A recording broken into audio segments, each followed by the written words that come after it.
Welcome to Talk Hospitality to me. I'm your host, Farouk Rajab, and with me, my co-host, Victoria Majacomo. Victoria, good afternoon. How are you? Good afternoon, Farouk. I'm doing pretty good. Freezing, as always, but good. We keep it cool in the studio. That's We what it do. is. We Yeah, it is nice and cool. But with us, Damian Santoro, franchise owner from We Sell Restaurants. Damian, what do you think? Cool enough here in the studio for you? I think it feels great in here. Yeah. It's hot outside, so this is nice and comfortable. Yeah, but it's a beautiful summer in Rhode Island. Sure is, and thanks for having me on the show today. Oh no, we're excited to have you. This is a really, up your alley. I know you care about education, hospitality, and this show is really all about that. The idea of the show is to show career pathway for hopefully the next generation can care to join our industry. So we're excited to have you here, and welcome to the show. Thank you. We're very excited, and I know you have a great career pathway in hospitality. So we want to kick it off to see where you grew up, if you're from Rhode Island originally, and how you ended up in the hospitality career pathway. I am born and raised in Rhode Island. Went from Lincoln, Rhode Island. Still reside in Lincoln, Rhode Island. I left for a few years. I went to North Providence and then back to Lincoln. How dare you go that far? When he said left for a second, I'm like, wow, you left outside the state. Yeah. Left No, but Lincoln. when you're a true Rhode Islander, that's what you mean. Yeah, right. So yeah, from Lincoln. Been in the hospitality business for the last 25 years or so. I've always had an interest in it. I've always, growing up in high school, I was always the guy throwing the parties. I was a DJ for a little while during my high school days, and then I just always had that attraction to the hospitality industry, hosting parties, entertaining people, bringing people together for a good time. So that's kind of where it all started from.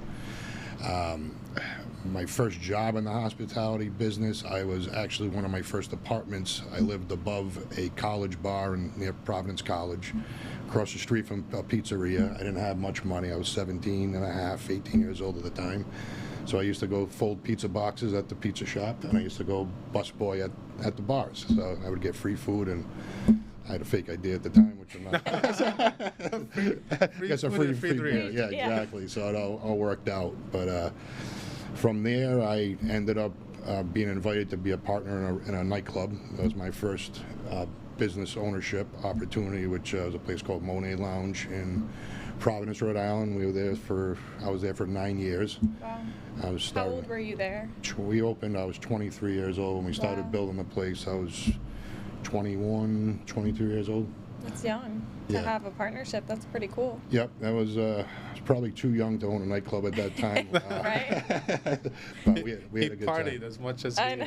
I did. But we ran a great operation. It was the hottest nightclub, one of the hottest nightclubs in Providence during that era. I think we opened in July of 2003. I feel like I remember hearing the commercials as a kid on the radio. Yeah, we had TV ads, radio ads, but we were, I think it was us in the Prov downtown. We flip-flopped, people went us on Saturdays, Prov on Fridays, or vice versa. I can't remember exactly what days were which, but it was a good time. It was certainly a good time. That's where my first ownership started. Wow.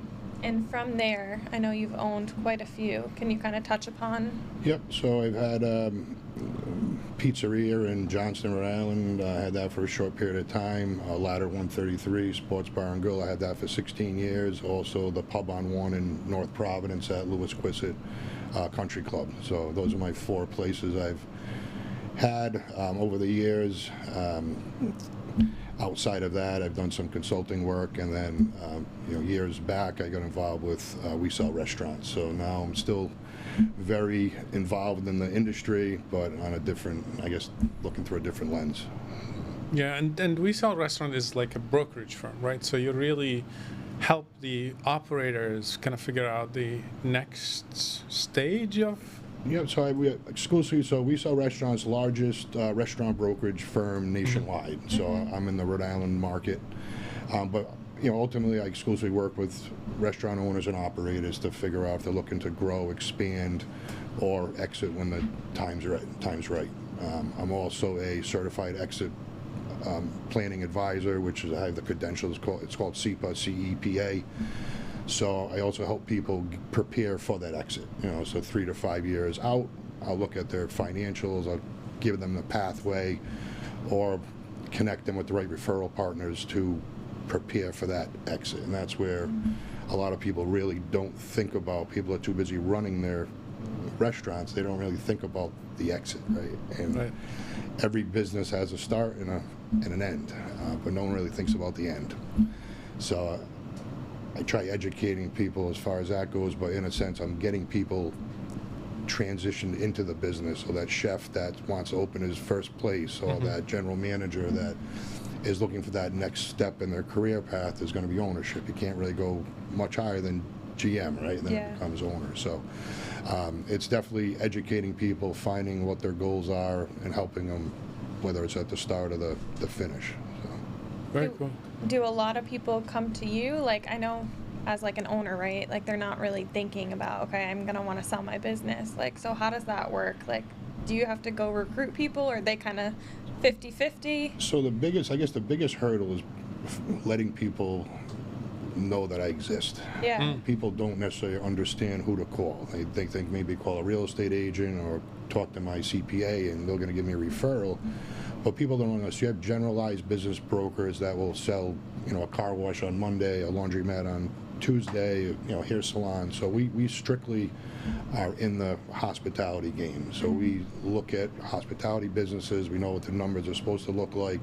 Obviously, being a former owner, I've lived everything from Yeah. the partnership disputes to burnout, staffing, everything, COVID. I've been through it all. So I can relate to people what they're going through, and a lot of times people wait until it's too Late. late to call. Yeah. Yeah. So with that SEPA certification, I want to be able to educate people on, you have to start thinking about this stuff. And exit planning is just good business strategy. Don't wait until it's too long. If you stay prepared, you don't have to get prepared. So having your financial house in order, and educating people in that sense. And that's what, the biggest thing in the restaurant game is, well, there's cash. I can't show the cash. Well, there's ways you can, because you can run, turn personal expenses into business expenses, run it through your P&L. Those become add backs when you're recasting the financials at the end to make the business look more attractive in terms of seller discretionary earnings. So there's a lot of things that people don't realize, and a lot of CPAs, they might not be asking their CPAs the right questions or getting the right guidance where they can make things a lot easier on themselves for when the time comes to exit. Very important conversation, but we're going to take a quick break and we'll be right back with Damian Santoro from We Sell Restaurants. Perfect. We're glad to have you back. And if you're just tuning in, we're with Damian Santoro from We Sell Restaurants. Damian, what has it been like in the hospitality industry and having a work-life balance so far? When I was owning restaurants and operating restaurants, there was zero work-life balance. And it was difficult for me in the sense because you really do have to marry your work. Yeah. The phone rings no matter what. If there's something broken, someone calls out, manager doesn't show, there's an issue, problem, they called the owner first. So in that sense, I never had a good work-life balance. Once I had my 2 children, it made things a little more difficult, obviously, trying to raise a family, being in the hospitality. So this was a great opportunity for me to still have one foot in the business, but I had that, I call it family hours now. So I'm able to be home for dinner, enjoy the kids' sporting events, take vacations without worrying about, the stress level coming on at the phone calls and different things. But now, currently, with being a certified restaurant broker, and that's what I'm focusing on, I do have a work-life balance that I'm actually enjoying. The one, I guess, negative part is the clients never really have boundaries. Yeah. People that look at, up at 11 o'clock looking at restaurant opportunities online, they'll call you. Look for more information on this restaurant. 11 o'clock at night or 6 in the morning, you're getting emails. So outside of that, you just have to really learn to put your schedule first and really stick strict rules on when you're working, when you're not working. Put the phone down, put the computer down, and just I know I'm going to use the wrong word, but do you which is chaos. But do you miss the excitement or the chaos of operating a restaurant? And there's been a few instances where an opportunity comes across that I'm the broker selling a restaurant. I see an opportunity and I say, what, I'm thinking about buying this. Oh, you're gonna get in Getting trouble back with in, Erica, right? like really bad. Oh yeah, and, you know, I look at my wife, you know, she's Yeah. my business partner, and she just gives me that look. Don't you That- even think Don't about even it. dare think about it. But there's been quite a few times I'm like, this is a good opportunity. Yeah. Don't you dare. Do you think you'd ever get back into it? I think so. Yeah. I think there's going to be an opportunity at some point where it's either an absentee ownership model or some investment that I can get back involved. I don't want to operate anymore. I would invest and be that, you know, financier or whatever it may be if the right opportunity came in front of me. So. Well, you always can find the right person to lead the business or Yep. to manage it on your behalf, and you know, maybe when the kids are a little bit older, right? Maybe, yeah. Yeah. They might want to get into it too. Exactly. So you said your wife is your business partner, right? Correct. So your team right now, how many is there? Is it just you and your wife? And then are you planning on expanding? Yep. So currently, me and my wife are actually in the process of sending an agent down for training with a franchise headquarters in Palm Coast, Florida, as well as we just hired another agent to strictly handle phone calls. Okay. The initial contact with the clients, whether it's a buyer or a seller. She's actually starting tomorrow morning, so Oh, this wow. is all happening this month. Our team's growing, so we can expand and get out there and in front of more people. So, in case you don't fully understand exactly what we offer for our services, we're obviously the broker to help people transition in and out, but we also help fill vacant restaurant space for the landlords, as well as we're commercial real estate agents as well. So we're in hospitality specifics, but if someone owns a restaurant and also owns that same real estate, we can handle both transactions. Or if that landlord has a former restaurant space in his strip mall or whatever else, whatever other types of properties, we can help find a qualified tenant to go in there. With the two of us, there's only so many places we can Yeah, be, be at in once. one day, Luckily, so. Rhode Island's small, right? Yeah, luckily, but it's really important work, especially in the environment we're in today in a city like Providence, where I sometimes see higher vacancy rate because of office space, and you know, there's build out in Providence. I think the work you do is incredibly important.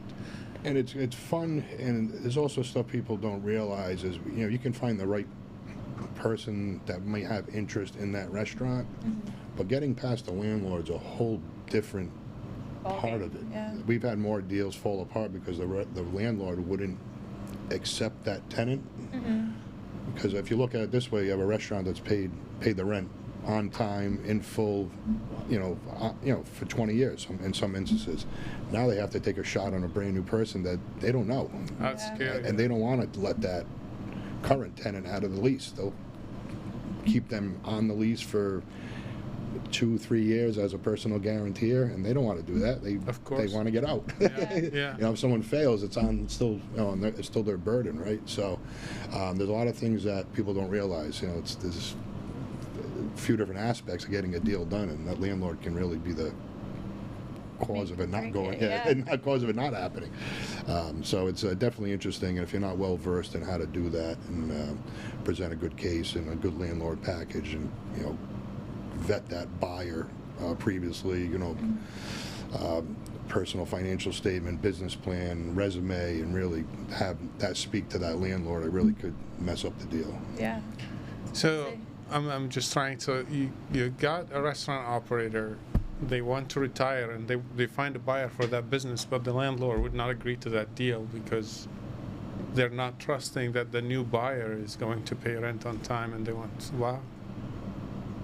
Yep. I really haven't thought of that piece before, so it's... Yeah, and there's a lot. And that can cause a headache for you, right? It really can. And So you're can now have- the middle You're man, in the middle one, basically. and you're delivering bad news to that seller that, you know, as soon as he thinks he has a deal, he's packing his bags, clearing out his office, he's ready, you know, and then you have to call him and say, I got some bad news, you know, you're back on that fry later tomorrow morning. You know, sorry, you know, don't kill the messenger, you know, gotta go. But it really, it's there's a lot of emotion in this, Yeah. you know, a lot of career hospitality, you know, owners, they have their whole life entangled into this business.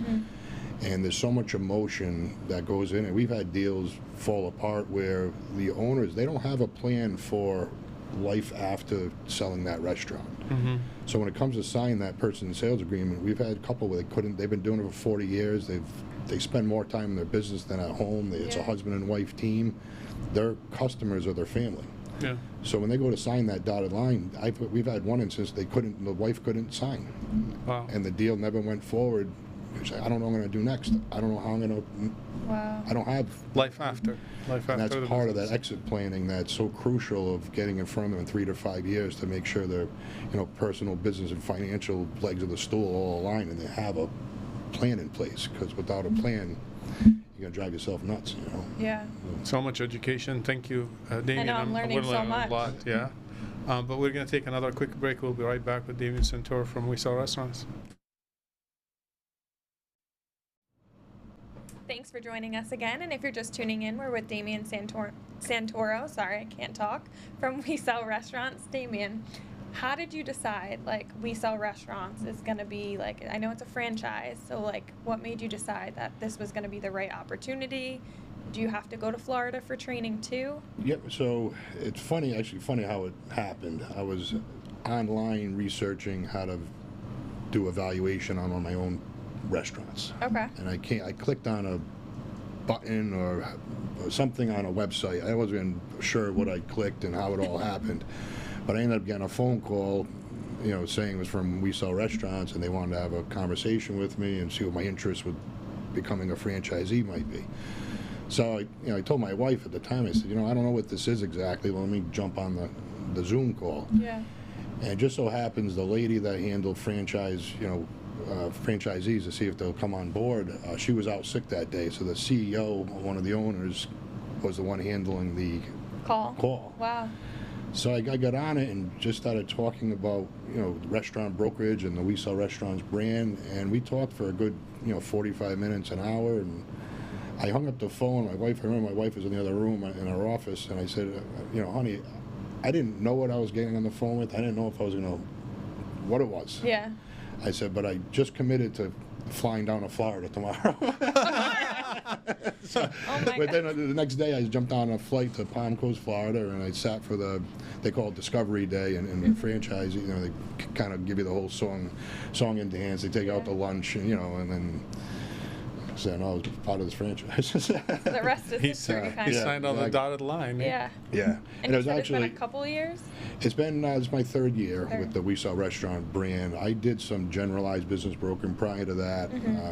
I worked for part-time for an M&A firm years back as well. So I know the landscape of business brokerage, and I wanted to go full-time into business broker. I didn't know I was going to be on a niche, restaurants, but it really actually works out because this is all I've done for the last 25 years. I speak the language. I can relate to the owners when I get in front of them, right? And it's been great. I wouldn't change anything. I think it was a great move, and I'm happy we made it. And my wife, she's enjoying it too, and she's been in hospitality more so, bartending, serving and different things like that. And we actually met at my nightclub when I had it years ago. Yeah, she was our VIP hostess, and the rest is history, right? Yeah, exactly. So, She married the boss.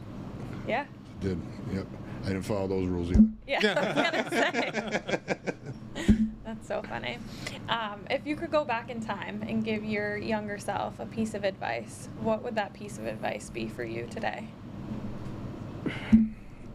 Not to. Good friendships don't translate into good business partnerships. True. Okay. All right, I would Very good probably one. tell him spend as much time on the operating agreement and the buy-sell agreements than you would your business plan or anything else, because it's never day one that you're worried about. Everyone's happy on day one. It's day 1001 that you're Last planning. day, You're planning these things for, and I've been through it multiple times. I've had great friendships dissolved because of business, and I made the mistake of shaking hands and we're best friend. What could possibly go wrong? Until it's trying to figure out whose responsibility to take out the trash. Until something goes wrong. Exactly. Who takes out the trash? Yeah. But that would probably be my one advice as far as business goes. great I advice. think, and I see it more and more. Now with the restaurant brokerage, it's crazy how many people don't have those that type of paperwork in line, right? Yeah. By when it is time to dissolve a company, just partnerships, they don't have those buy-sell agreements in place, so they don't have the operating agreements in place, and it's something that everyone needs to look at, but, for the future. And you said the 3 to 5 years is like the perfect timing for exit planning, but like what if somebody's trying to do it in less than a year? Like what is that? The average business sale and restaurant specific, it's on a national average about 7 months from listing to closing, right? And if you have a liquor license and other licenses, it can take longer because you're at the mercy of getting on that municipality's docket, right? And people don't, they wait until there's, a disagreement, there's an illness, there's a divorce, there's something that say, we got to sell this, right? And their financials aren't in order, they don't have systems in place, and people don't realize a lot of investors are not looking they're not looking to buy a job. Yeah. They want to buy an investment. So, if management team's not in place, there's no successor picked out, there's no, standard operating procedures, the recipes, all the intellectual properties in the owner's head. How's that going to transfer to a new owner, right? The recipes aren't written down, all of these things. And we call them, there's two types of owners. There's a lifestyle owner and there's a value creator, right? The lifestyle shows up every day, he works in the business, he's running his whole life through the business, and then you have the value creator that has the systems in place, has his management team in place, he has all these things, and that's going to be a much more transferable business than the guy that just shows up and works the grill every single day for 30 years. Fascinating story. And I could talk to you, Damian, all day, you know that, and I am enjoying this conversation, but really I want to know where if you go out to eat in Rhode Island, what's your number one spot, or one of your top 10? Asking me that question and doing what I do now, that's like asking a parent who their favorite kid is. Right. I will tell you, I do enjoy the places that I can get good food with the service, the owners coming out and greeting us at the table, the bartender knows my name when I walk in and welcomes me, with a warm welcoming. And as we all know, we're obviously in the hospitality, and we preach that all the time. But good hospitality can really trump amazing food. I tell people all the time, you can have average food and great hospitality, and your restaurant's always going to be packed. And bad hospitality with great food, you're going to be empty. And it's, but I'm a creature of habit. I stay close to home, and I don't really have a favorite restaurant per se, but I go out wherever I get treated right. You'll love them all. Yeah, love them all. Good answer. And do you get to go out and travel often? I do. I love to travel. I like to explore. But honestly, lately, and I think me and Farouk had this conversation before, I really enjoy going to Puerto Rico. Mm-hmm. I really do. My father used to take us there as growing up. I travel there quite often.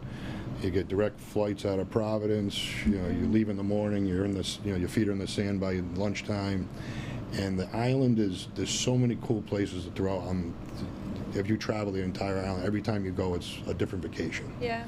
And the food's good, the hospitality is excellent, and the weather, for the most part, is good all year round, outside of a few months of hurricane season. But it's quick and easy, and it's affordable for a family of four. So if I had to pick a place that I go to repeatedly, it's typically Puerto Rico. But I do travel. I'm going to Carousel next month, which I've never been to before. I'm really looking forward to that. But I do travel quite a bit.